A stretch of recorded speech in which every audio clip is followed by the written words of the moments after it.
혹시 내가 무심코 뱉은 단어 하나로 내 무의식을 들여다볼 수 있다면 어떨 것 같으세요? 오늘 우리가 함께 살펴볼 책이 바로 그 놀라운 시도에 대한 이야기입니다. 칼 융의 단어 연상 연구인데요. 이 책은요, 우리가 쓰는 말이 그냥 소통 수단이 아니라 우리 마음속 지도를 그릴 수 있는 아주 특별한 열쇠가 될 수 있다고 말합니다. 이 연구를 이끌었던 칼 융과 그의 동료들은 아주 확신에 차 있었어요. 사람마다 단어에 대한 반응은 당연히 제각각이겠죠. 하지만 그 수많은 데이터가 차곡차곡 쌓이면 결국 인간의 정신이 작동하는 어떤 보편적인 패턴, 그러니까 이 인용문에서 말하는 진정한 그림을 발견할 수 있을 거라고 믿었던 겁니다. 그들은 단어 연상이라는 어떻게 보면 아주 단순해 보이는 실험을 통해서 우리 마음속에 복잡하게 얽힌 연결고리들을 하나씩 하나씩 풀어내려고 했습니다. 자, 그래서 우리는 먼저 이 정신의 지도라는 게 대체 뭔지 그 큰 그림부터 한번 보고요. 그 다음엔 구체적으로 실험을 어떻게 했는지, 또 거기서 나온 반응들을 어떻게 분류했는지를 살펴볼 겁니다. 좀 특이한 반응들도 알아볼 거고요. 마지막으로는 우리 마음이 좀 산만해졌을 때 어떤 변화가 생기는지까지 따라가 보겠습니다. 그럼 이 흥미로운 탐험을 한번 시작해 볼까요?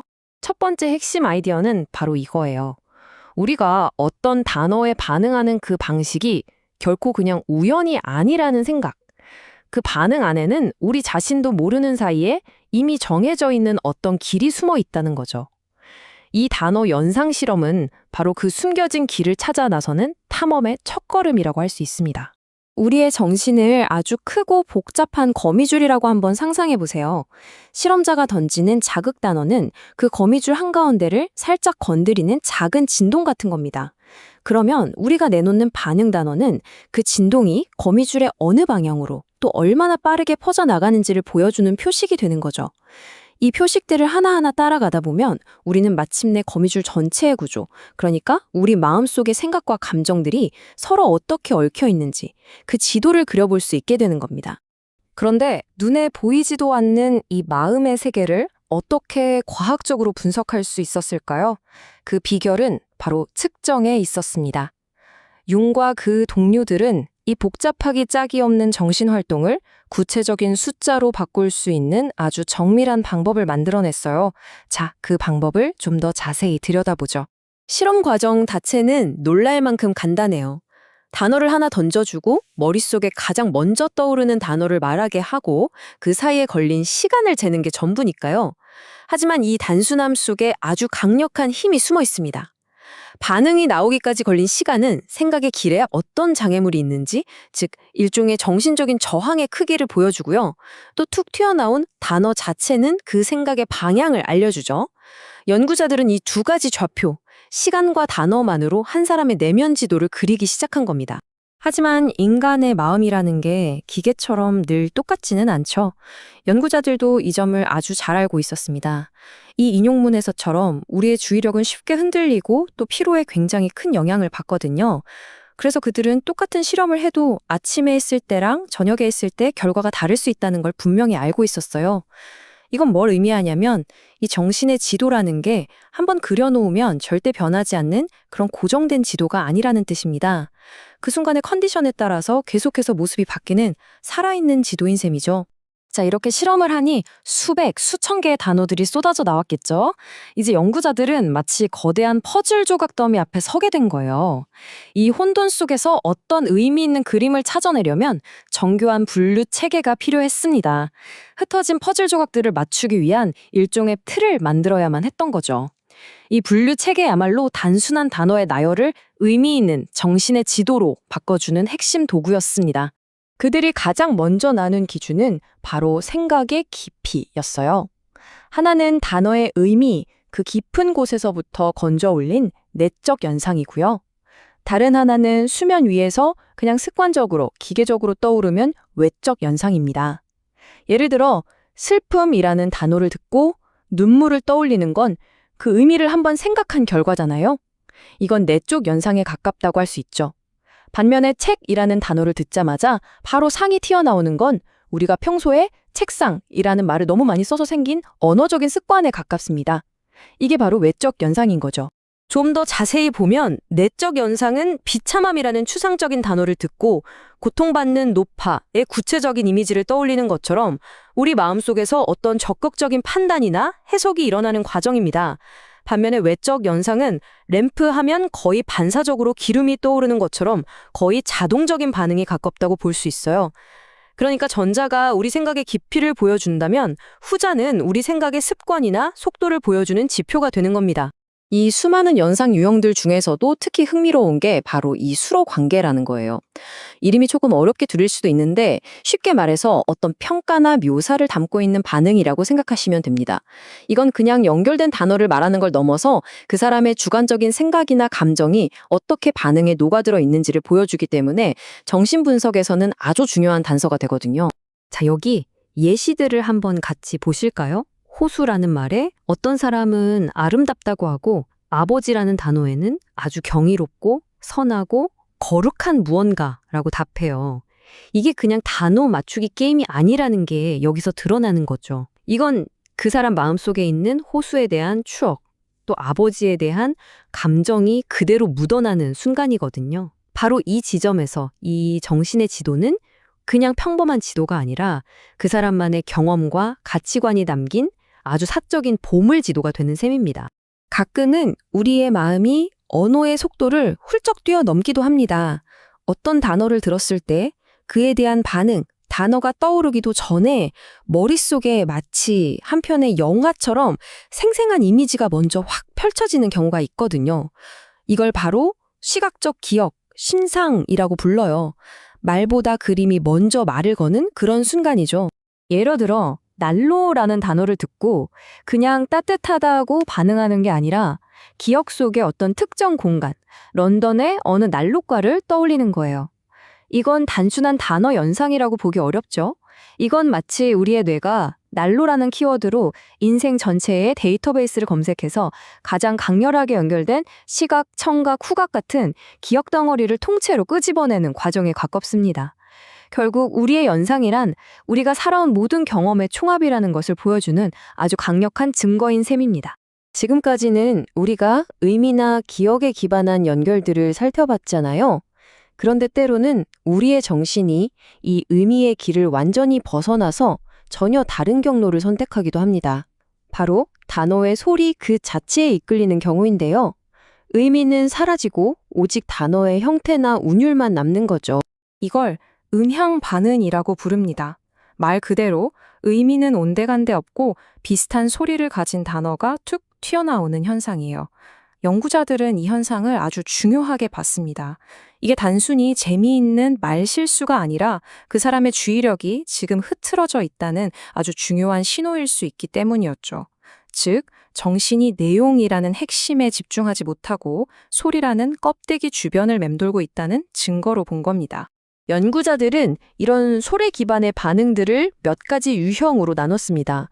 예를 들어서 물에 불처럼 비슷한 자음이 반복되는 경우, 또 바람에 바다처럼 첫 소리가 같은 경우, 혹은 사랑에 사람처럼 끝소리가 비슷한 경우 같은 것들로요.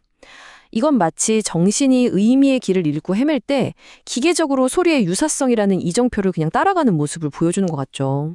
이 예시들을 보면 정신이 의미를 완전히 무시하고 얼마나 기계적으로 작동할 수 있는지가 잘 드러납니다. 예를 들어서 방해하다, hinder라는 단어에 뜬금없이 hamlet이라고 반응하는 건 의미상으로는 전혀 말이 안 되잖아요. 하지만 소리만 들어보면 hinder와 hamlet 사이에 어떤 미묘한 음성적 유사성이 느껴지죠. 이건 생각이 아니라 혀가 먼저 반응하는 순간이라고도 할 수 있겠습니다. 이 현상에 대해서 연구자들이 내놓은 이론은 이렇습니다. 우리의 집중력이 약해지면 깊이 생각하는 뇌의 힘보다 말을 내뱉는 입의 습관적인 움직임, 즉 운동, 충동이 더 강해진다는 거예요. 마치 운전 중에 딴 생각을 하면 나도 모르게 익숙한 길로 핸들을 꺾는 것처럼 정신이 방심한 틈을 타서 가장 자동적이고 익숙한 소리가 튀어나온다는 거죠. 그렇다면 피로처럼 자연스러운 상태가 아니라 만약 의도적으로 주의력을 한번 방해해 본다면 어떤 일이 벌어질까요? 이 질문은 연구자들을 아주 흥미로운 실험으로 이끌었습니다. 정신의 안정성을 시험하기 위해서 시스템에 인위적으로 스트레스를 가해보는 거였죠. 이 질문에 답을 찾기 위해서 연구자들은 아주 독특한 실험을 설계했어요. 피험자들한테 동시에 두 가지 일을 하도록 요구한 겁니다. 하나는 평소처럼 단어에 빨리 반응하는 것, 그리고 다른 하나는 전혀 다른 과제에 정신을 집중하는 거죠. 이렇게 인위적으로 주의력을 분산시키는 내적 주의 산만 상태를 만들어서 정신이 압박을 받을 때 연상 패턴이 어떻게 변하는지를 관찰한 겁니다. 이때 피험자들이 집중해야 했던 과제가 바로 이 A 현상이라는 거였어요. 이게 뭐냐면 쉽게 말해서 단어의 의미가 아니라 소리 그 자체에 집중하는 훈련입니다. 예를 들어 사랑이라는 단어를 들으면 그 뜻을 생각하는 대신에 이 단어는 좀 부드러운 톤으로 발음됐네? 라던가 목소리가 약간 떨리는군 하는 식으로 소리의 물리적인 질감에만 주의를 기울이는 거죠. 의미와 감각, 이 두 개의 채널에 동시에 집중해야 하는 굉장히 어려운 과제였습니다. 결과는 정말 놀라웠습니다. 이렇게 의도적으로 주의를 분산시켰더니 피험자들의 반응이 마치 밤늦게 피곤에 지친 사람처럼 피상적이고 소리에 기반한 연상으로 가득 차게 된 거예요. 이 실험은 우리의 연상 능력이 단순히 지식이나 어휘력의 문제가 아니라는 걸 증명했습니다. 그것은 그 순간 우리가 사용할 수 있는 정신적 자원의 양과 깊이 관련되어 있다는 것. 그러니까 우리 마음에도 일종의 에너지가 있다는 사실을 명확히 보여준 거죠.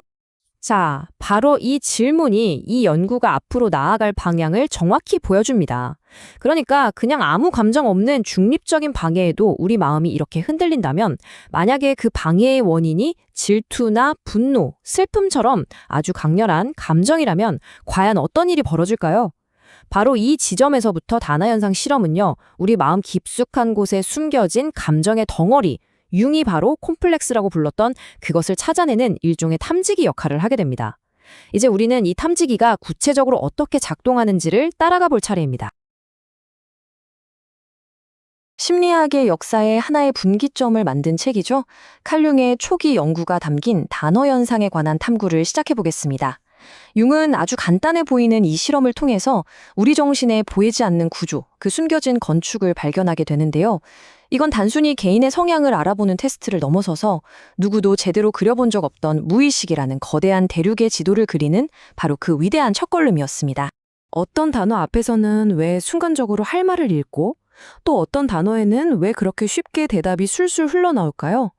이건 우리 모두가 일상에서 어렴풋이 느끼지만 깊이 생각해보진 않았을 법한 질문인데요. 바로 이 지점에서 오늘의 이야기는 시작됩니다.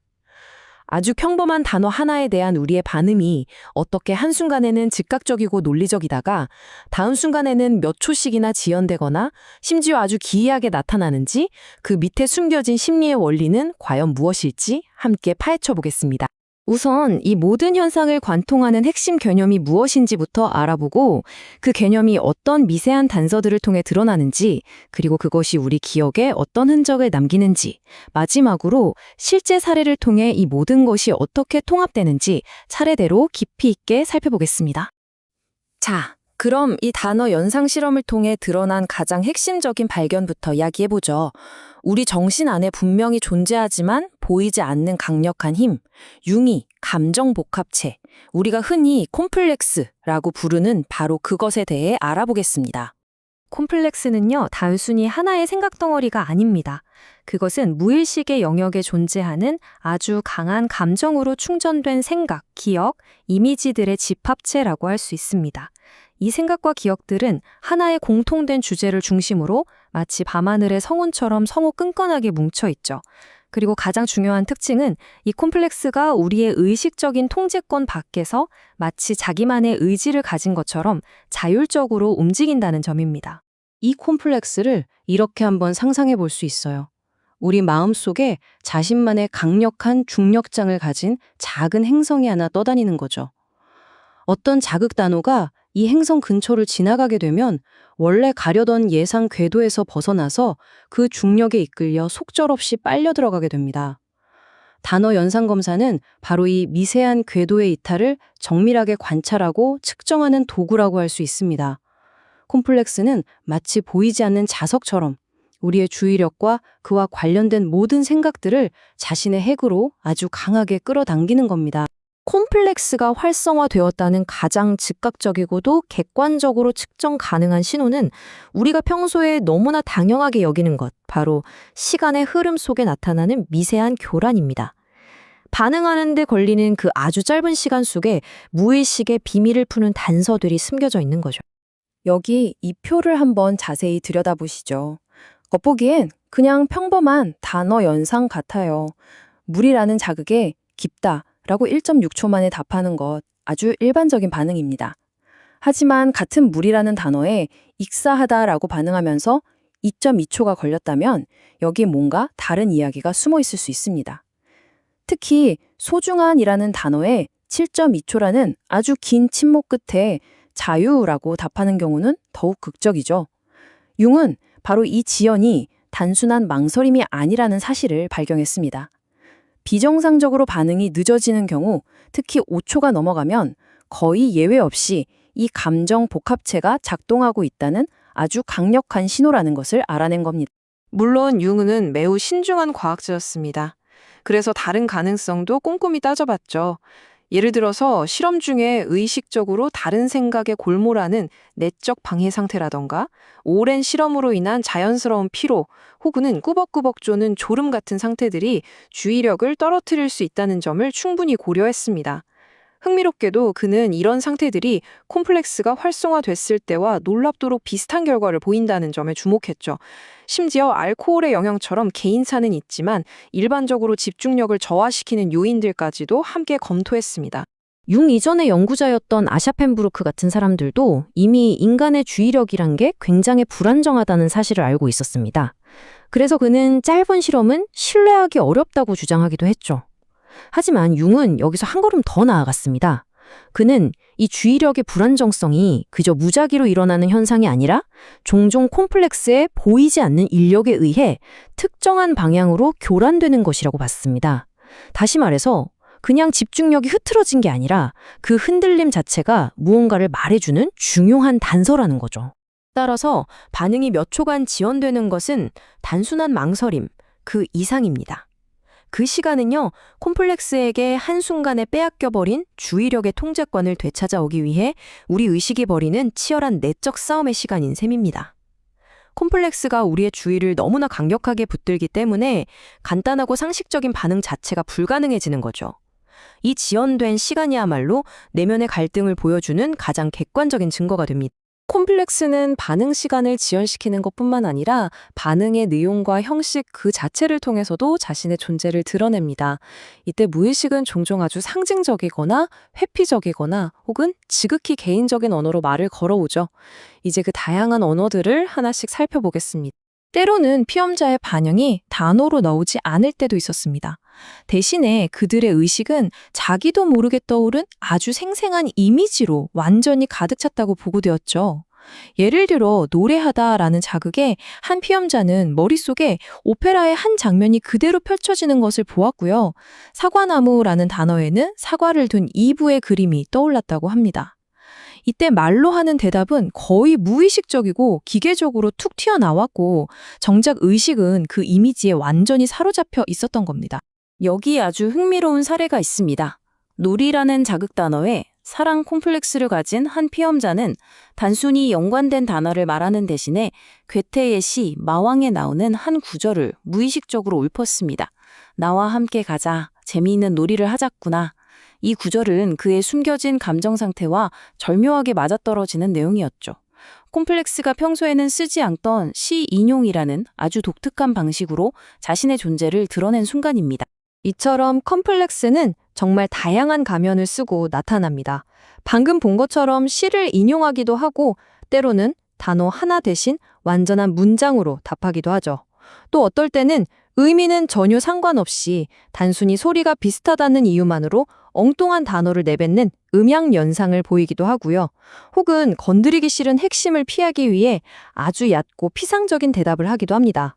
특정 기억과 연결된 외국어로 불쑥 대답하거나 심지어는 갑작스러운 표정 변화나 목소리 톤의 변화 같은 신체적인 변화로 그 존재를 드러내기도 하죠. 이 모든 것이 무의식이 우리에게 보내는 신호, 그들의 언어인 셈입니다. 여기 두 가지 흥미로운 사례를 비교해 볼까요? 왼쪽을 보시면 방해하다라는 뜻의 독일어 힌던에 대해서 그저 소리가 비슷한 해멀렛, 즉 셰익스피어의 햄릿으로 반응한 경우입니다.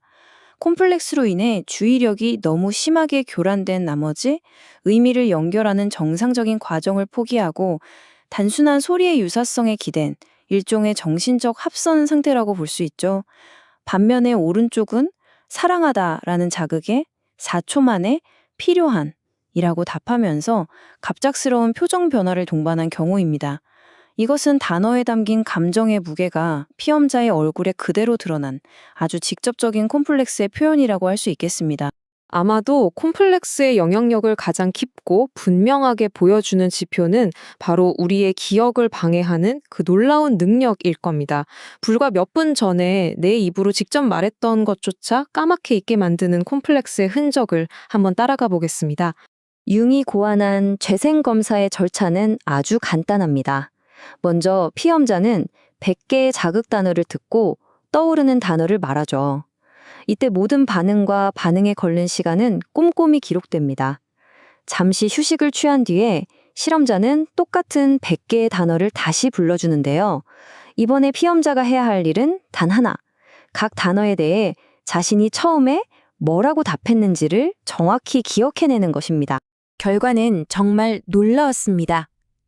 피험자들은 대부분의 반응을 쉽게 기억해냈지만 아주 이상하게도 자신의 컴플렉스를 건드렸던 바로 그 단어들에 대한 반응만큼은 일관되게 기억하지 못했습니다. 마치 특정 기억에만 구멍이 뻥 뚫린 것처럼 말이죠. 기억이 실패하는 바로 그곳에 컴플렉스가 숨어 있다는 강력한 증거였습니다. 이 표가 그 현상을 아주 잘 보여줍니다. 예를 들어 키스하다라는 단어에 처음엔 그녀라고 답했지만 나중엔 뭘 말했는지 전혀 기억하지 못했죠. 또 거짓에라는 단어는 어땠을까요?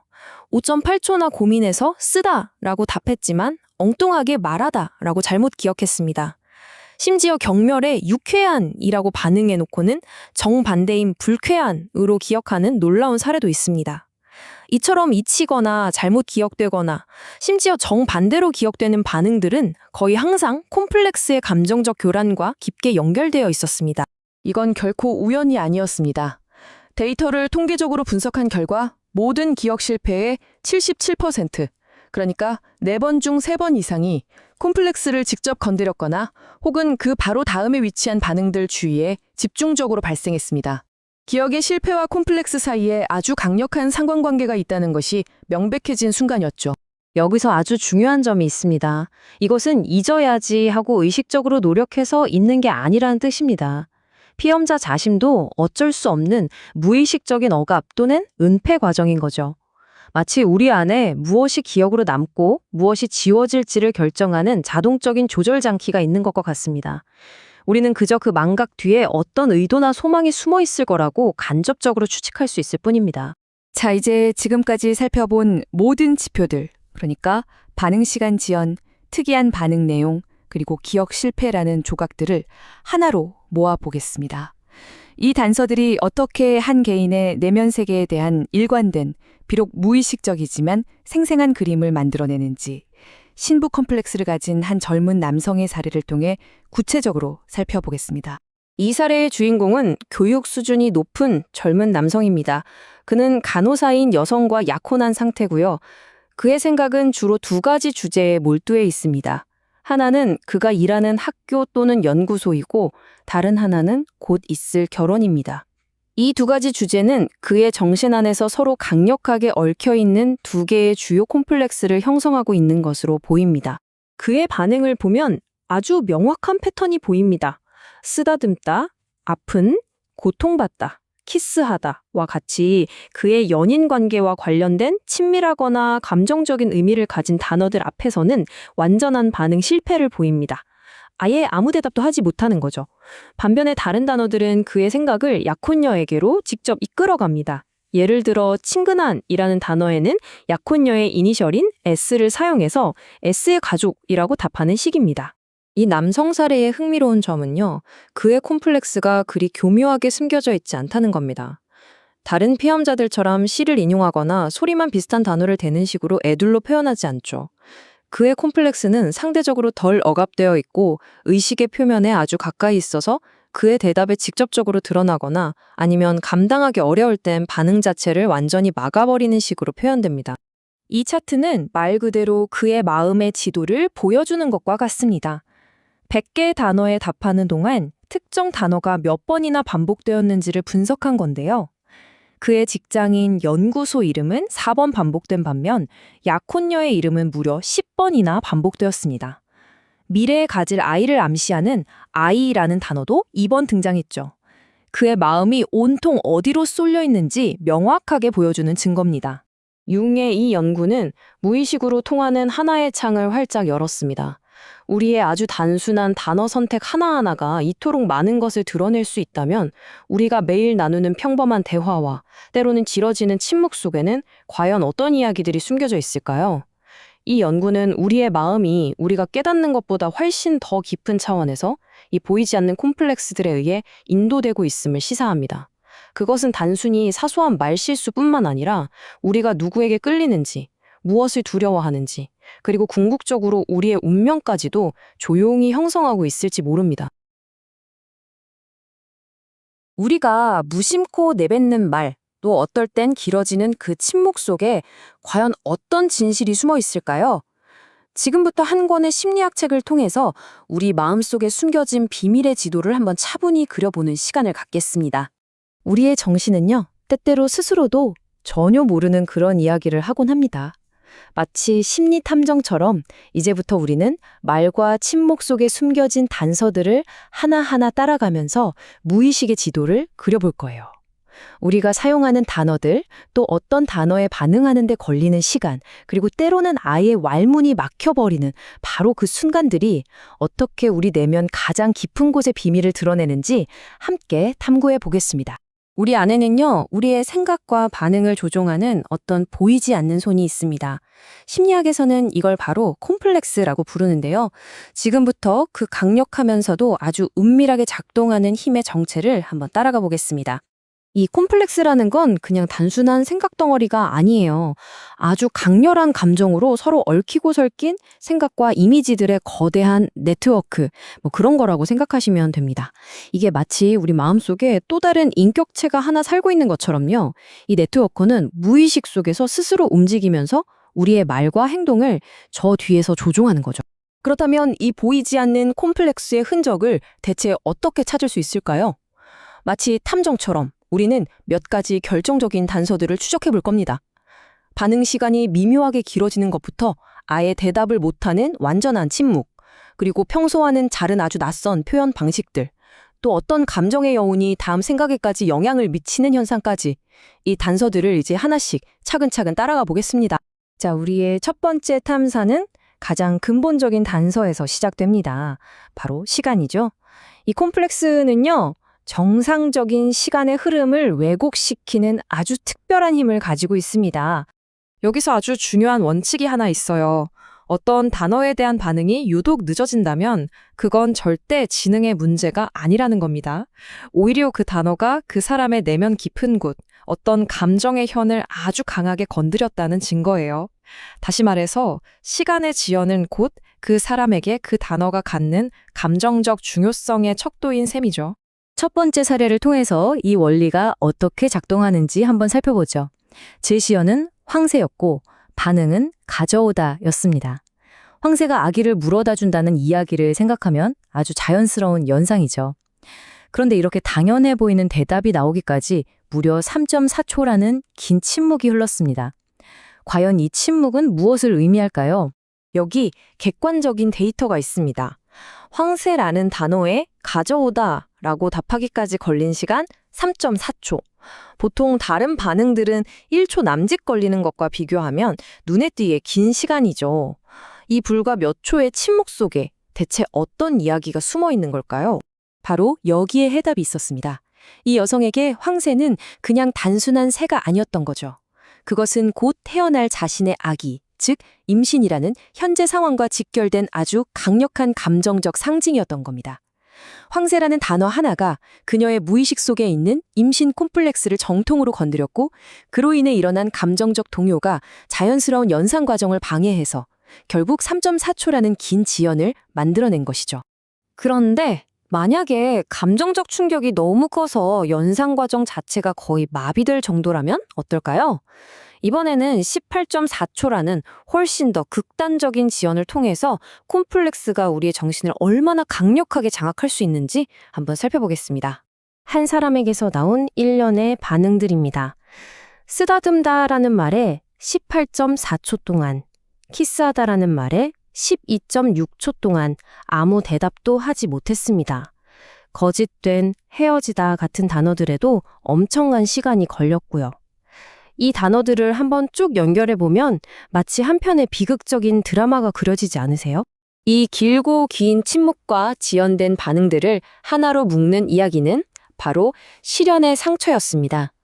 쓰다듬다, 키스하다 같은 단어들은 그녀가 겪었던 그 고통스러운 경험의 핵심을 정확히 찔렀고 그 순간 그녀의 정신은 그 감정의 무게에 짓눌려서 거의 마비 상태에 빠져버렸던 겁니다.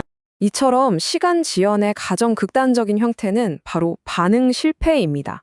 감정적인 충격이 너무나 압도적이어서 연상 과정 자체가 완전히 정지해버리는 상태죠.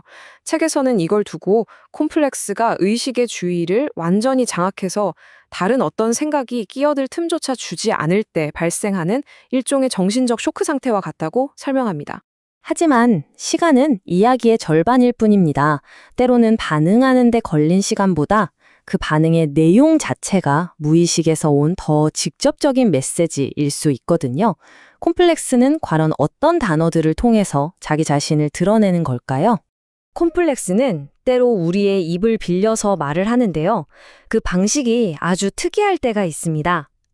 갑자기 시를 읊은다거나 노래 가사를 인용하는 식으로요.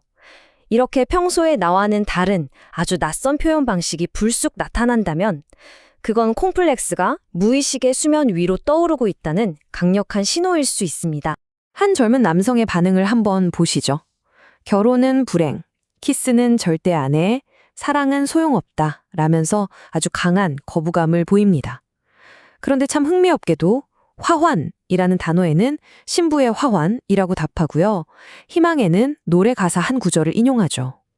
이 모든 반응들이 어찌 보면 모순적인 것 같으면서도 결국 하나의 주제, 바로 그의 약혼과 관련된 신부 콤플렉스를 가리키고 있습니다. 이 사례의 핵심은 바로 표현 방식의 변화입니다. 이 남성은 평소에는 전혀 쓰지 않던 인용이라는 방식을 유독 약혼과 관련된 단어들에만 사용했거든요. 이건 그의 콤플렉스가 자신의 감정적인 내용을 어떻게든 표현하기 위해서 평소의 반응 스타일을 말 그대로 장악하고 강제로 바꾼 거라고 볼 수 있습니다. 심지어 의식적으로는 기억하지도 못하는 노래 구절까지 동원하면서 말이죠. 그런데 콤플렉스가 항상 자신을 드러내려고만 하는 건 아닙니다. 오히려 필사적으로 숨으려 할 때도 있거든요. 이럴 때 우리의 정신은 아주 교묘한 방어 기제, 바로 말실수를 통해서 고통스러운 기억 위에 베일을 살짝 씌웁니다. 대체 어떻게 이런 일이 가능할까요? 독일어로 진행된 실험의 한 사례를 한번 보겠습니다. 제시어는 brand, 우리말로 불이었습니다. 그런데 피험자는 mere, 즉 바다라고 대답했어요. 불과 바다, 언뜻 보기엔 직접적인 연관성이 전혀 없어 보이죠. 이 둘 사이에는 과연 어떤 무의식적인 연결고리가 숨어 있었던 걸까요? 여기에 숨겨진 메커니즘은 이렇습니다. 먼저 피험자에게 brand, 즉 불이라는 단어는 알코올 중독이라는 아주 고통스러운 기억을 떠올리게 했습니다. 그래서 그의 무의식은 이 고통을 피하기 위해서 자신도 모르게 브랜드와 발음이 비슷한 단어인 브랜둥, 즉 파도를 중간다리로 떠올린 겁니다. 그리고 마지막으로 그 파도에서 자연스럽게 mere, 바다라는 훨씬 안전한 단어로 연상을 이어간 것이죠. 마치 무의식 속의 검열관이 고통스러운 기억 위에 다른 이미지를 덮씌워서 교묘하게 숨긴 것과 같습니다. 자, 이제 우리는 한 단계 더 복잡한 현상으로 나아갑니다. 하나의 반응에서 촉발된 감정이 어떻게 그 다음 반응에까지 흘러넘쳐서 영향을 미치는지 한번 살펴보겠습니다. 감정은 생각보다 쉽게 사라지지 않는 긴 메아리와 같거든요. 심리학에서는 이 현상은 고착 현상이라고 부릅니다. 말 그대로 특정 단어 때문에 유발된 어떤 감정이 그 자리에 고착되어서 즉 딱 달라붙어서 다음 반응에까지 영향을 미친다는 뜻이죠. 우리가 강한 빛을 보고 난 뒤에 눈앞에 잔상이 남는 것처럼 강한 감정도 우리 정신에 이렇게 잔상을 남깁니다. 이 개념을 조금 더 쉽게 이해하기 위해 비유를 들어볼까요? 모닥불을 쬐다가 불이 꺼져도 우리는 한동안 그 온기를 느낄 수 있잖아요. 고착 현상도 이와 비슷합니다. 콤플렉스를 건드린 단어가 지나가도 그로 인해 발생한 감정적 열기는 바로 식지 않고 남아서 그 다음에 오는 전혀 상관없는 중립적인 단어에 대한 반응마저 방해하는 겁니다. 아까 그 임신 중인 여성의 사례로 다시 돌아가 보겠습니다. 35번째 시어 놀다에 아이들이라고 답한 것은 명백히 그녀의 임신 콤플렉스와 관련이 있었죠. 그런데 주목할 점은 바로 그 다음입니다. 아무 관련 없는 36번 단어, 소금에 대한 반응이 1.4초로 미세하게 길어졌고 짠이라는 아주 단순한 대답이 나왔어요. 왜 그랬을까요? 이 피험자는 나중에 소금이라는 단어를 들었을 때 그 의미가 바로 와닿지 않고 그걸 이해하기 위해 애를 써야 했다고 말했습니다. 그 이유는 바로 직전에 있었던 아이들이라는 반응이 불러일으킨 감정적 동요가 아직 다 가라앉지 않았기 때문입니다. 임신 콤플렉스의 감정적 메아리가 계속 남아서 다음 연상 과정을 방해했고 그 결과 소금이라는 그 단순한 단어조차 제대로 처리하기가 어려웠던 것이죠. 지금까지 우리는 콤플렉스를 탐지하는 어떤 보편적인 단서들을 살펴봤습니다. 이제 분석의 범위를 조금 넓혀서 이러한 심리적 메커니즘이 사람들의 유형이나 환경에 따라서 어떻게 다르게 나타나는지 한번 탐구해 보겠습니다. 이 책의 연구를 보면요. 교육 수준에 따라서 콤플렉스를 표현하는 방식에 뚜렷한 차이가 나타납니다. 교육받은 사람들은 자신의 감정을 더 억압하고 비유나 인용 같은 간접적인 방식으로 돌려서 표현하는 경향이 있어요. 아마도 이성적이고 통제된 모습을 보여야 한다는 어떤 사회적 압력 때문이겠죠. 반면에 교육받지 않은 사람들은 감정을 덜 억압하고 자신의 경험을 바탕으로 한 구체적이고 직접적인 방식으로 표현합니다. 결국 우리가 받은 교육과 우리가 속한 사회적 환경이 우리 내면 가장 깊은 곳의 무의식적인 표현 방식까지도 빚어낸다는 것을 의미합니다. 그렇다면 우리의 정신에 가장 깊고 근본적인 영향을 미치는 것은 무엇일까요? 네, 바로 가족입니다. 이 책에서 인용한 이 문장은 가족, 특히 부모가 우리의 정신 패턴에 얼마나 심오하고 무의식적인 영향을 미치는지 아주 강력하게 보여주고 있습니다. 이건 단순히 말을 배우는 것 이상의 과정입니다. 부모가 의식적으로 가르치지 않은 것들, 심지어 부모 자신도 잘 모르는 그들의 무의식적인 갈등이나 불안, 억압된 소망들이 마치 공기처럼 아이의 정신에 스며드는 거예요. 아이는 부모의 감정 상태를 그대로 흡수하고 그것이 아이 인격의 토대가 됩니다. 그리고 그 토대 위에서 평생 동안 세상을 경험하고 반응하는 방식이 결정되는 것이죠. 자, 한번 정리해 보겠습니다. 우리가 오늘 살펴본 모든 단서들, 시간의 지연, 반응의 실패, 특이한 내용, 그리고 감정의 메아리까지 이 모든 것들은 한 가지 사실을 아주 분명하게 말해줍니다. 우리의 말과 침묵은 결코 우연의 산물이 아니라는 것이죠. 그것은 우리 내면 깊은 곳에 자리한 감정으로 충전된 거대한 콤플렉스의 지도를 보여주는 아주 정밀한 신호등과 같습니다. 단어 연상이라는 이렇게 통제된 실험에서조차 이토록 많은 비밀이 드러난다면 우리의 일상적인 대화, 우리가 꾸는 꿈, 아주 사소한 행동 속에서는 과연 얼마나 더 많은 것들이 드러나고 있을까요? 이 질문은 우리 각자의 내면을 향한 탐구의 새로운 시작점이 될 것입니다. 어쩌면 우리의 무의식은 우리가 생각하는 것보다 훨씬 더 많은 이야기를 하고 있을지도 모릅니다. 우리 인간의 마음, 그 깊이를 알 수 없는 심연 속에는 어떤 진실이 숨어 있을까요? 어쩌면 우리 자신도 모르는 또 다른 내가 살고 있는 건 아닐까요? 오늘 우리가 함께 들여다볼 이 책은 바로 그 질문에 대한 하나의 길을 안내합니다. 아주 평범해 보이는 단어라는 실마리를 통해서 우리 내면에 숨겨진 거대한 무의식의 세계를 탐험하는 방법을 말이죠. 이 책이 우리를 이끄는 여정은요, 한 사람의 아주 작은 마음의 흔들림에서부터 시작해서 점차 그 범위를 넓혀갑니다.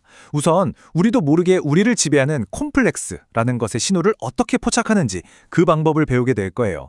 그리고 그 방법이 실제 범죄 사건에서 어떻게 진실의 문을 여는 열쇠가 되는지, 또 원인을 알 수 없는 어떤 신체적 증상 속에 숨겨진 진짜 이야기는 무엇인지를 따라가 보게 됩니다. 그리고 마지막에는 이 모든 것의 뿌리가 될 수 있는 가족이라는 거대한 그림자와 마주하게 될 겁니다. 과연 그것이 우리의 운명을 어떻게 결정하는지, 그리고 그 거대한 영향력 앞에서 나의 자유란 무엇인지에 대해 아주 깊은 생각에 잠기게 될 겁니다. 자, 본격적인 탐험에 앞서서 우리는 먼저 탐정의 가장 기본적인 도구 사용법부터 익혀야겠죠? 바로 단어 연상 실험이라는 도구입니다. 이건 단순히 어떤 단어를 듣고 연상되는 다른 단어를 말하는 그런 간단한 퀴즈가 아니에요. 이 실험의 진짜 목적은 정답을 맞히는 데 있는 게 아닙니다.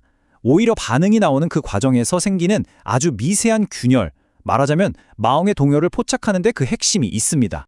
여기서 우리가 꼭 알아야 할 가장 중요한 개념이 바로 콤플렉스 지표라는 겁니다.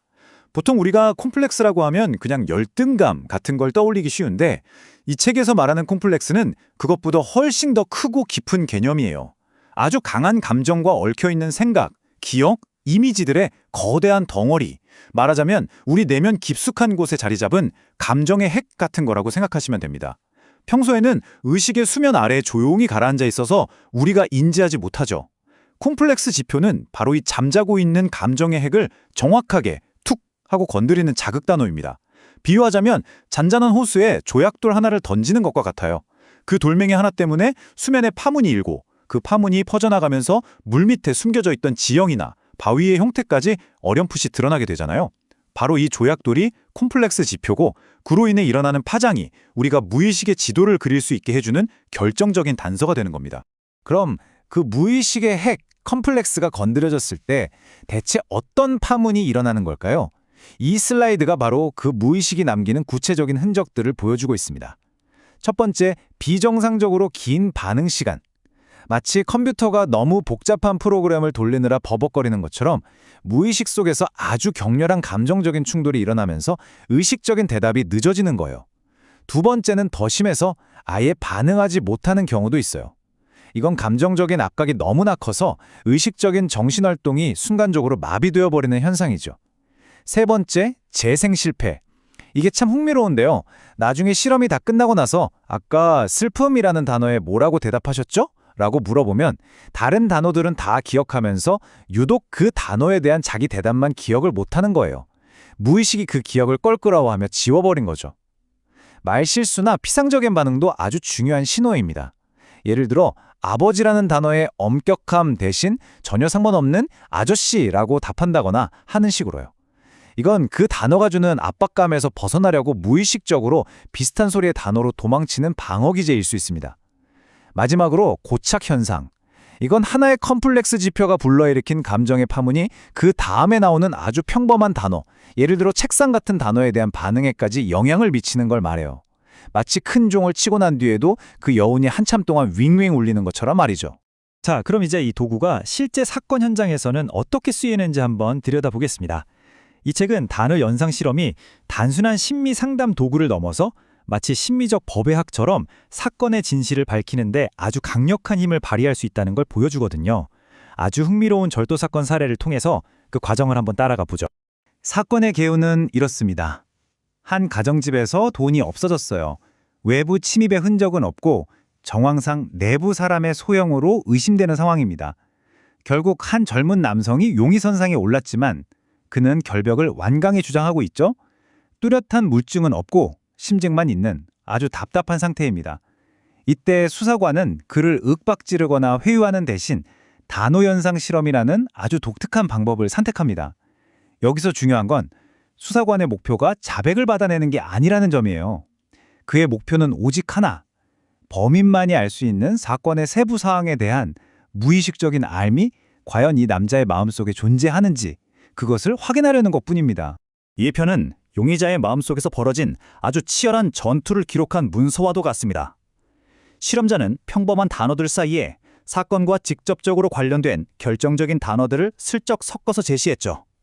보세요.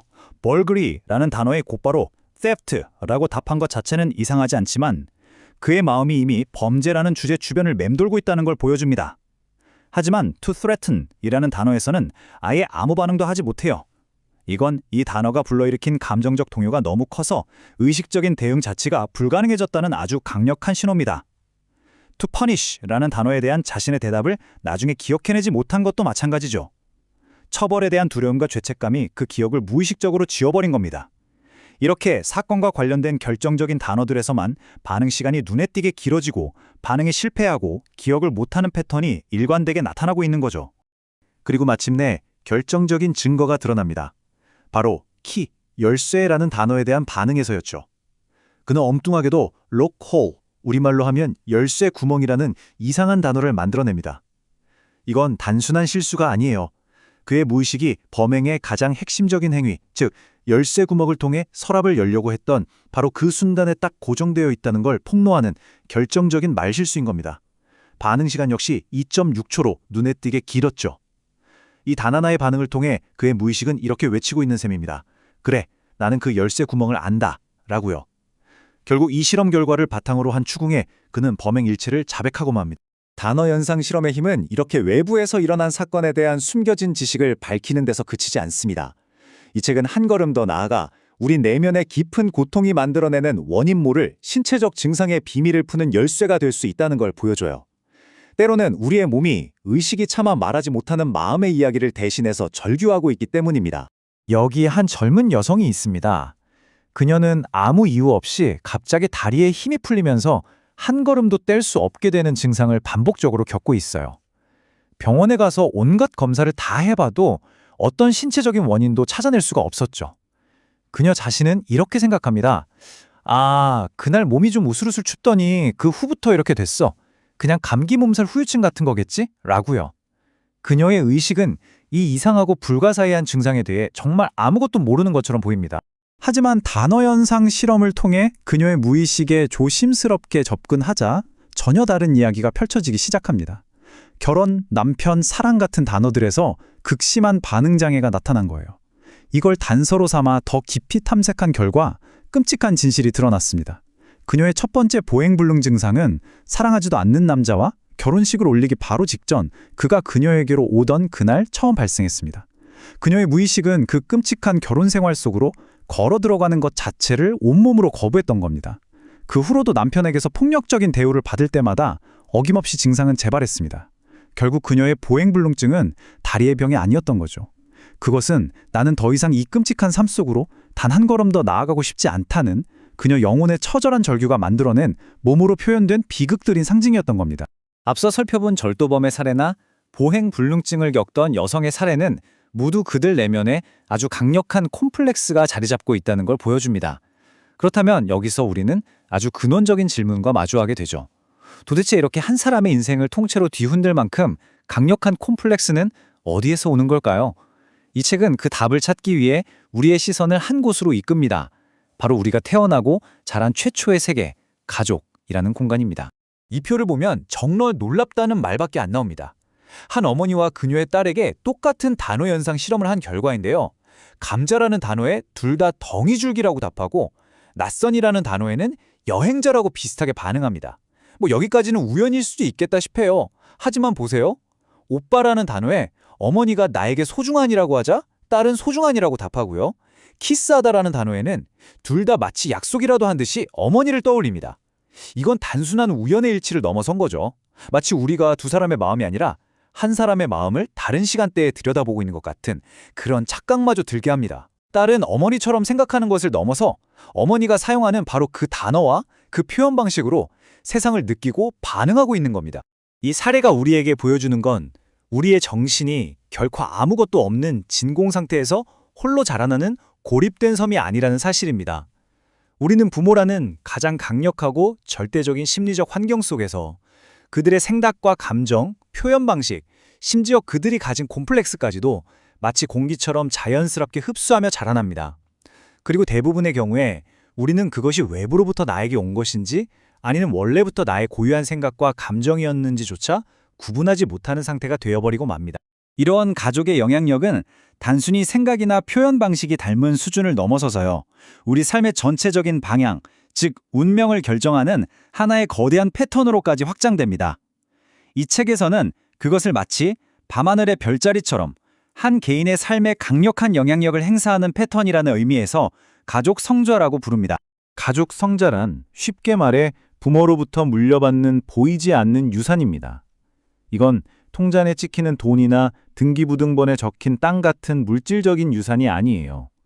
부모님이 평생 해결하지 못했던 내면의 갈등, 겉으로 드러내지 않았던 억압된 소망, 은밀한 불안 같은 그런 심리적인 패턴들이 자녀에게 그대로 대물림되는 것을 의미합니다. 그리고 우리는 종종 이렇게 물려받은 패턴을 자기 자신의 고유한 성격이나 피할 수 없는 운명이라고 착각하면서 살아가게 되는 거죠. 그렇다면 이 보이지 않는 유산은 과연 어떻게 전달되는 걸까요? 그건 정직하게 살아야 한다거나 친구와 사이좋게 지내라 같은 의식적인 가르침을 통해서 전달되는 게 아닙니다. 오히려 부모가 입 밖으로 꺼내지 않는 것들, 애써 숨기는 것들을 통해서 훨씬 더 강력하게 전달되죠. 부모님 사이에 흐르는 냉랭한 침묵, 말은 안 하지만 느껴지는 비밀스러운 걱정, 부모님 자신이 이루지 못해서 자식에게 무의식적으로 기대하게 되는 그런 꿈들, 이 모든 것이 그 가정의 감정적인 대기를 형성하고 아이는 그 공기를 매일 마시며 자라나는 겁니다. 이 책의 표현을 빌리자면 이런 것들은 느리지만 확실하게 아이의 정신에 스며들어서 결국 그의 일부가 되어버립니다. 그래서 중요한 건 부모가 아이에게 무엇을 말하는가가 아니라 부모가 어떤 존재인가 하는 점입니다. 그리고 이것이 바로 가족 성조가 가진 비극적인 힘을 보여주는 대목입니다. 알코올 중독자 아버지 밑에서 끔찍한 어린 시절을 보낸 딸이 있다고 상상해보세요. 그녀는 누구보다 그런 남자는 피하고 싶다고 의식적으로 수없이 다짐했음에도 불구하고 결국 자신도 모르게 알코올 중독자인 남성에게 강하게 끌려 결혼하는 경우가 바로 대표적인 예입니다. 그녀는 의식적으로는 아버지를 피하려고 했지만 무의식적으로는 아버지와의 관계에서 느꼈던 그 익숙한 고통의 패턴을 자기 삶에서 다시 한번 재현하고 있는 겁니다. 이처럼 우리는 종종 내 자유로운 의지로 선택했다고 굳게 믿는 것들이 사실은 아주 오래전에 정해진 가족의 별자리를 그저 묵묵히 따라 움직이는 것에 불과할 수도 있다는 거죠. 말실수 하나로 범행에 들통난 젊은이, 마음의 고통 때문에 걸을 수 없게 된 여성, 그리고 어머니의 단어로 세상을 보고 느끼는 딸. 이 책이 우리에게 보여주는 모든 사례들은 결국 하나의 거대하고도 조금은 불편한 질문으로 우리를 이끌고 갑니다. 이 책의 저자는 아주 대담한 주장을 펼치고 있습니다. 우리의 정신활동이 우리가 굳게 믿는 것만큼 그렇게 자유롭지 않다는 겁니다. 우리가 무심코 떠올리는 생각 한 조각, 무심코 내뱉는 단어 하나조차도 내 주변의 심리적 환경, 즉 성좌의 영향을 받는다면 하물며 한 사람을 사랑하고 무언가를 간절히 소망하고 내 미래를 계획하는 그토록 중요하고 개인적인 정신활동들은 얼마나 더 강력하게 그 영향력 아래에 놓여 있겠느냐는 것이죠. 어쩌면 우리의 선택과 우리의 의지는 우리가 태어나기도 훨씬 전부터 부모 세대로부터 이어진 거대한 힘에 의해 상당 부분 이미 결정되어 있는지도 모릅니다. 결국 이 책은 우리에게 이 마지막 질문을 던지며 끝을 맺습니다. 나의 생각, 나의 감정, 나의 선택이라고 믿었던 것들이 사실은 내가 알지도 못했던 거대한 유산의 일부라면, 그렇다면 진정한 나는 과연 어디에 있는 것일까요? 어쩌면 우리가 할 수 있는 유일한 것은 나를 움직이고 있는 이 보이지 않는 힘의 정체를 똑바로 마주하고 이해하려고 노력하는 것뿐일지도 모릅니다. 그리고 이 책은 바로 그 이해의 과정이야말로 우리를 숙명적인 반복의 굴레에서 벗어나게 해줄 진정한 자유를 향한 첫걸음이라고 이야기하는 듯합니다. 심리학자 칼 융은요, 아주 간단한 단어 하나만으로도 우리 무의식의 문을 활짝 열 수 있다고 믿었죠. 우리가 평소에 나누는 대화 속에서 무심코 저지르는 사소한 말실수나 잠깐의 망설임 같은 것들 있잖아요. 만약 그런 것들이 실은 우리 내면 가장 깊은 곳에서부터 오는 아주 중요한 신호라면 어떨 것 같으세요? 오늘 함께 살펴볼 이 책은 바로 단어 연상이라는 아주 독특한 실험을 통해서 그 비밀을 하나하나 파헤쳐 나가는 정말 흥미로운 여정을 담고 있습니다. 자, 여기 한 실험이 있어요. 참가자에게 키스하다라는 단어를 들려줍니다. 아주 평범하고 일상적인 단어죠. 그런데 돌아온 반응은 아무것도 없었어요. 그저 길고 무거운 침묵뿐이었죠. 심리학에서는 이런 상황을 반응 실패라고 부릅니다. 아니, 도대체 왜 이런 일이 벌어지는 걸까요? 설마 키스하다라는 단어의 뜻을 몰랐을 리는 없잖아요. 이건 그런 차원의 문제가 아니에요. 이 침묵은요, 그 단어가 우리 마음속 어딘가에 숨겨져 있는 감정적으로 아주 민감하고 예민한 그런 특정 영역을 딱 건드렸다는 아주 강력한 신호인 거죠. 그리고 심리학자 칼 융은 바로 이 영역에 콤플렉스라는 이름을 붙였습니다. 네, 바로 이런 순간들, 바로 이런 찰나가 무의식이 자기 자신을 드러내는 순간입니다. 대화를 하다가 잠깐 망설인다거나 갑자기 맥락에 맞지 않는 이상한 단어가 튀어나온다거나 방금 본 것처럼 갑작스러운 침묵이 흐르는 그런 순간들 말이에요. 이건 그냥 단순한 실수가 아니에요. 마치 깊은 물속에 가라앉아 있던 무언가가 아주 잠깐 수면 위로 그 모습을 드러내는 것처럼 무의식이 의식의 표면으로 떠오르는 아주 결정적인 순간인 거죠. 융이 고안한 단어 연상 실험은 바로 이런 무의식의 신호들을 의도적으로 그리고 아주 체계적으로 포착하기 위해서 설계된 도구라고 할 수 있습니다. 그러니까 직접적으로 말할 수 없는 우리 내면의 목소리에 귀를 기울이는 기술인 셈이죠. 이 실험을 통해서 우리는 평소에는 말로 다 표현할 수 없었던 우리 내면 세계의 복잡한 지도를 그려나갈 수 있게 되는 겁니다. 자, 그렇다면 이 콤플렉스라는 건 도대체 어떻게 자신의 존재를 우리에게 드러내는 걸까요? 콤플렉스는 나 여기 있어 하고 직접 소리치지 않아요. 대신에 마치 범인이 현장에 여러 단서를 남기듯이 우리의 반응 속에 다양한 흔적을 남깁니다. 지금부터 그 신호들을 해독하는 방법을 하나하나 차근차근 알아보겠습니다. 콤플렉스를 좀 더 쉽게 이해하려면 이걸 일종의 정신적인 자석이라고 생각해 보시면 좋을 것 같아요. 예를 들어 권력이나 지위 같은 어떤 공통된 주제를 중심으로 우리의 감정, 기억, 생각들이 막 한데 엉겨붙어서 아주 강력한 자력을 형성하고 있는 거죠. 그러다 어떤 자극 단어가 이 자석에 너무 가까이 다가가면 어떻게 될까요? 우리의 반응은 원래 가야 할 예상된 궤도에서 벗어나서 이 자석에 이끌려 서련이 엉뚱한 방향으로 튀어나가 버리는 겁니다. 콤플렉스가 남기는 신호 중에서 가장 명백하고 또 객관적으로 측정할 수 있는 신호가 뭘까요? 바로 시간입니다. 보통 우리가 어떤 단어를 듣고 반응하는 데는 평균적으로 1.8초에서 2초, 그러니까 채 2초가 걸리지 않아요.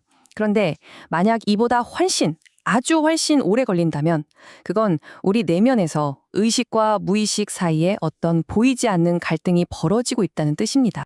한 실제 사례를 보면요. 쓰다듬다라는 단어에 반응하는데 무려 18.4초가 걸렸습니다. 18.4초라니 정말 긴 시간이죠. 이 긴 지연 시간은요. 그 단어 때문에 마음속에 촉발된 어떤 감정적인 지뢰밭을 의식이 어떻게든 안전하게 조심조심 헤쳐나가려고 애쓰는데 걸리는 시간이라고 볼 수 있는 거죠. 때로는 이 감정적인 부담과 내적인 갈등이 너무나 커서 반응 시간이 그냥 길어지는 정도를 넘어서요. 아예 아무런 대답도 할 수 없는 상태가 되어버립니다. 이것이 바로 우리가 맨 처음에 봤던 반응 실패고요. 이건 자극 단어가 억압되어 있던 콤플렉스의 가장 중심부, 그 핵을 정통으로 건드렸다는 가장 강력한 신호이기도 합니다. 또 다른 아주 흥미로운 신호가 있는데요. 우리의 정신이 단어의 고통스러운 의미는 어떻게든 피하려고 하면서 그저 피상적인 소리에만 집착하게 되는 현상이에요. 여기 아래쪽 예시를 한번 보실까요? 독일어로 불을 뜻하는 브란트라는 단어가 주어졌을 때 피험자는 뜨거움 대신에 바다, 미어라고 답을 해요. 왜 그랬을까요? 이건 발음이 비슷한 파도를 뜻하는 브란둥이라는 단어를 무의식적으로 연상했기 때문이에요. 그러니까 의미의 논리가 아니라 소리의 장난에 완전히 빠져버린 거죠. 때로는 무의식이 아주 시적인 방법으로 자신을 드러내기도 합니다. 한 피험자는 사랑 콤플렉스와 관련된 단어들을 짓자 갑자기 정말 엉뚱하게 노래 가사의 한 구절을 읽기 시작했어요. 나와 함께 가자 달콤한 놀이를 하자꾸나 처럼요. 왜 갑자기 노래 가사였을까요? 이것은 일종의 아주 정교한 방어 기제라고 할 수 있습니다. 콤플렉스가 자신의 정체를 드러낼 수 있는 너무 개인적이고 직접적인 대답은 피하기 위해서 이미 만들어져 있는 안전한 문구를 그냥 빌려와서 사용하는 거죠. 여기서 정말 놀라운 점은요. 정작 그 피험자 자신은 그 노래 전체를 제대로 알지도 못했다는 사실이에요. 무의식이 얼마나 자동적이고 또 교묘하게 작동하는지를 잘 보여주는 대목이죠. 그 밖에도 여러 가지 신호들이 더 있습니다. 예를 들어 어떤 특정 단어, 가령 약혼녀의 이름을 계속해서 반복하는 고착 현상 같은 것들요. 또 단어 하나로 대답하는 게 아니라 긴 문장으로 답한다거나 얼굴 표정이나 목소리 톤이 아주 미묘하게 변하는 것도 중요한 단서가 됩니다. 특히 주목할 만한 건 실험이 다 끝난 뒤에 자신이 뭐라고 답했는지 기억하지 못하는 재생 실패인데요. 이건 그 반응이 억압된 컴플렉스와 아주 깊이 연관되어 있다는 걸 강력하게 시사하는 겁니다. 자, 그렇다면 이렇게 복잡하고 강력한 콤플렉스는 도대체 어디서부터 오는 걸까요? 융의 연구는 여기서 한 걸음 더 나아가서 콤플렉스가 단순히 한 개인의 경험에만 머무르는 게 아니라는 아주 놀라운 사실을 밝혀냅니다. 그것은 마치 일종의 심리적인 유산처럼 가족이라는 울타리 안에서 다음 세대로 대물림되기도 한다는 거죠. 이건 생물학적인 유전의 문제는 아니에요. 융은 이걸 가족 성좌라는 표현을 썼는데 이게 무슨 뜻이냐면요. 아이가 성장하면서 알게 모르게 흡수하는 그 가정만에 보이지 않는 감정적인 분위기, 가치관, 심지어는 비밀 같은 것들이 한 사람의 정신 구조에 아주 깊은 영향을 미친다는 뜻입니다. 여기 어머니와 딸의 연성 반응을 비교한 표를 한번 보세요. 그 유사성에 정말 놀랍지 않나요? 딸은 어머니와 비슷한 범주로 생각할 뿐만 아니라 심지어 괴경처럼 평소에 잘 쓰지 않는 단어까지 똑같이 사용하고 있어요. 이건 한 사람의 개성이라는 것이 우리가 눈으로 볼 수 없는 가족의 정신적인 분위기 속에서 어떻게 조각되고 만들어지는지를 아주 명확하게 보여주는 사례라고 할 수 있습니다. 결국 아이에게 가장 큰 영향을 미치는 건 부모님이 의식적으로 하는 가르침이나 교육이 아니라는 거예요. 오히려 그들이 미처 표현하지 못하거나 심지어 스스로도 인지하지 못하고 있는 그런 무의식적인 감정 상태, 숨겨진 갈등, 억압된 소망 같은 것들입니다.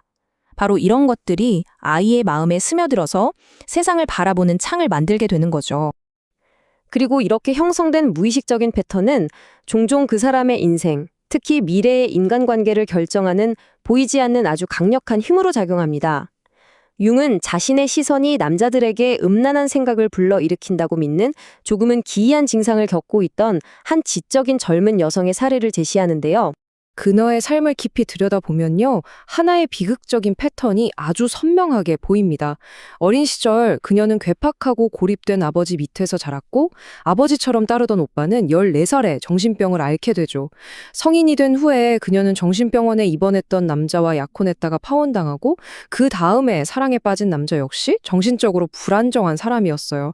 그녀의 무의식은 정신적으로 불안정한 남성을 사랑하고 결국 그에게 버림받는 이 패턴을 벗어날 수가 없었던 겁니다.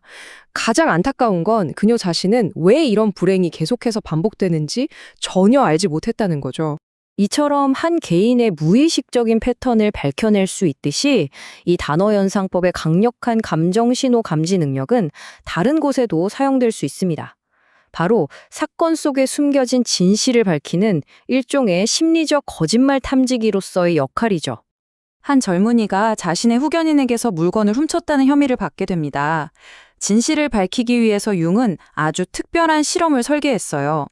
수많은 평범한 단어들 사이에 범죄의 정황과 직접적으로 관련된 결정적 단어들을 몰래 섞어 넣어서 그의 반응을 아주 면밀히 살피는 것이었습니다. 서랍, 열쇠, 경찰, 절도, 시계, 자물쇠. 이 단어들은 단순히 범죄를 연상시키는 것뿐만 아니라 용의자가 느낄 만한 죄책감이나 불안, 두려움 같은 감정적인 측면을 아주 정교하게 건드리기 위해서 신중하게 선택된 단어들입니다. 여기 표를 보시면 심리적인 증거가 어떻게 차곡차곡 쌓여가는지 한눈에 보입니다. 위협하다처럼 범죄와 직접적으로 관련된 결정적인 단어가 나오자 반응에 실패하고 열쇠라는 단어에는 말실수를 하죠. 반응 시간도 눈에 띄게 길어지고 나중에 자신이 뭐라고 답했는지 기억하지 못하는 경우도 많았고요. 이렇게 쌓인 압도적인 심리적 증거 앞에서 그 젊은이는 결국 자백할 수밖에 없었습니다. 이처럼 강력한 콤플렉스 에너지는 단어 연상 실험에서만 나타나는 게 아닙니다. 이 억압된 에너지는 어떻게든 표현될 다른 출구를 끊임없이 찾는데요. 그것이 바로 우리가 밤마다 꾸는 꿈, 그리고 때로는 원인을 알 수 없는 신체적 증상들로 나타나는 거죠.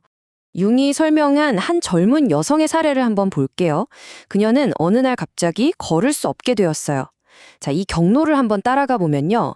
첫째, 그녀의 무의식에는 불행한 결혼 생활이라는 감정적으로 아주 격한 콤플렉스가 존재했습니다. 둘째, 그녀의 의식은 이 고통스러운 현실을 외면하고 억압하려고 했죠.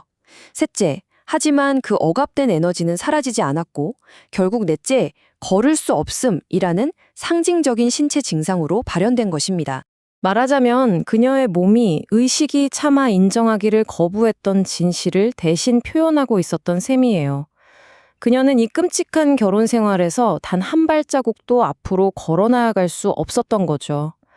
어쩌면 때로는 원인 모를 증상으로 고통받는 것이 고통의 진짜 근원에 마주하는 것보다 더 쉬울지도 모릅니다. 단어 연상 실험에서부터 가족의 역사, 범죄 수사, 그리고 이해할 수 없는 신체 증상에 이르기까지 이 모든 여정은 결국 하나의 아주 근본적인 진실을 가리키고 있습니다.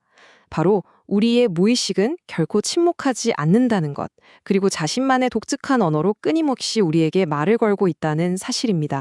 우리 내면에 있는 콤플렉스는 그냥 어딘가에 조용히 숨어 있는 게 아니에요. 어떻게든 방해받지 않고 자기 자신을 표현하고 실현하기를 갈망합니다. 바로 그 강력한 갈망이 우리의 사소한 말실수, 설명할 수 없는 감정, 기이한 꿈, 그리고 때로는 우리의 운명 그 자체를 만들어가는 거죠. 이 단어 연상법은 우리에게 그 무의식의 언어에 체계적으로 귀를 기울이는 법을 가르쳐 줍니다. 단순한 단어 하나가 남긴 작은 메아리를 따라서 우리 마음과 정신의 가장 깊은 방까지 거슬러 올라가는 길을 안내해 주죠.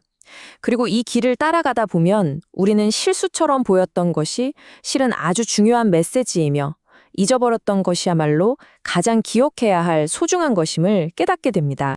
그렇다면 당신의 무의식은 오늘 당신에게 어떤 단어들을 건네고 있나요? 어떤 단순한 단어가 유독 당신을 멈칫하게 만드나요? 예기치 않게 문득 떠오르는 생각이나 이미지는 또 무엇인가요? 어쩌면 그것들이 바로 당신의 더 깊은 자아를 이해할 수 있도록 무의식이 건네는 열쇠일지도 모릅니다.